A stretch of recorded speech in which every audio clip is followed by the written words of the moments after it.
Now, my next guests are not just mother and daughter, they're also best-selling authors with their new novel out this week. I'm talking about Jody PICOULT and her daughter, Samantha. Following the release of her debut novel in 1992, Jody PICOULT won fans all over the world. Her books became bestsellers and Hollywood took notice. In 2009, My Sister's Keeper was turned into an award-winning movie starring Cameron Diaz.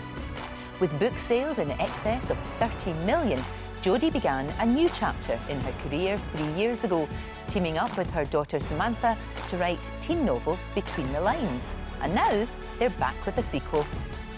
Well, they are indeed, and they're right here. Jody and Samantha join me now. It's great to see both of you. Thanks for really having good. us. Now, obviously, you're a very, very hugely successful author in your own right. How did it come about that you decided to work together? It actually was Sammy's idea.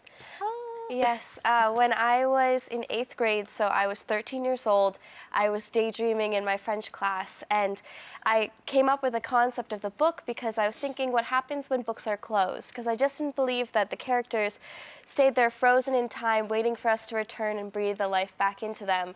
So I started to kind of think about the personalities that characters in our favorite books could take on while the book is closed. And I thought about, what if there was a prince in a book who was really sick of saving the princess every day and wanted a new life, one that every day wasn't so static. And what if there was a girl in the real world who really liked this fairy tale because the prince in it was very handsome? And what if they could get together to bring this prince into the real world and out of his book? Oh, okay. And so the sequel really takes on from right, because the sequel's off the page, which Right. makes perfect sense. So now that you've got your prince in the real world, what if it Right. isn't everything you thought it was cracked up to be? Oh, that's interesting, isn't it? Because you do often wonder what happens after Happy Ever After. Exactly. You know, when they toddle Exactly. off. Because you sort of think, well, you know, you've got to do the washing up and stuff. Somebody's got to buy the Exactly. toilet roll. Right, It doesn't exactly. get very romantic. And it then, was does probably it? Cinderella. You're right. It probably was. It probably was. Now, obviously, your books have been made into movies and TV series as well. This is surely screaming out to be a movie or a TV series, don't you think? Well, it's actually funny you should mention that. We're currently developing Between the Lines and Off the Page as a Broadway musical. Ah, right. Oh, that's a good idea. That actually would work really well. We think so. Yeah, it's been a lot of really fun. well. We've been working on it for about a year now. We have a Tony Award-winning producer, and she's terrific. We have a wonderful composing team, a terrific book writer who's adapting the books into the script, and we've just had an absolute blast working on it. That'd be great. God, it's wonderful for you. Clearly, Samantha, this is what you're going to do, don't you? I mean, it must be. It is something I would like to continue pursuing. I have many ideas for more books. I have a couple ideas for children's books as well. But I'm actually thinking about becoming an elementary school teacher.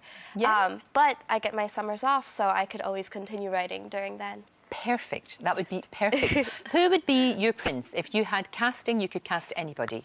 Who do you think it would be? Oh my goodness, I don't know. You better say your boyfriend. Yeah. Well, in my life, yes. I don't think he'd want to be in a movie. No, but maybe, no, that's a good idea, because there's a touch of the Prince Harry's about him, I think. There's a little bit. I don't know. You know. I don't know very much about Prince Harry because I've never met the man, but I think Oliver might be just a little more Loyal. genteel, loyal. Yeah. So I know. Don't be worrying about the Las Vegas things, because that was in the past. Okay. He's much better now. He's much better now. But it's a brilliant idea to turn it into a musical. It really is. And although it is a book for teens, like many books that are written for teens, everybody can read them. Yeah, one of the really interesting things about writing young adult fiction is that the greatest growing group of young adult readers are actually adult women our age. Right. Oh, And I remember hearing from a lot of my fans, my adult fans, when the first book came out saying, I loved this. I loved it because it reminded me what first love was like. Who doesn't want to remember that? Who doesn't want to feel young again? Absolutely. Yeah, and so I think we all can tap into those feelings of what it was like the first time we really were smitten for somebody. It's a really sweet story. It has great resonance if you've ever been in love. It doesn't matter if you're 13 or 30 or 50. Feelings are the same. Yeah. Feelings are exactly the same. They really are.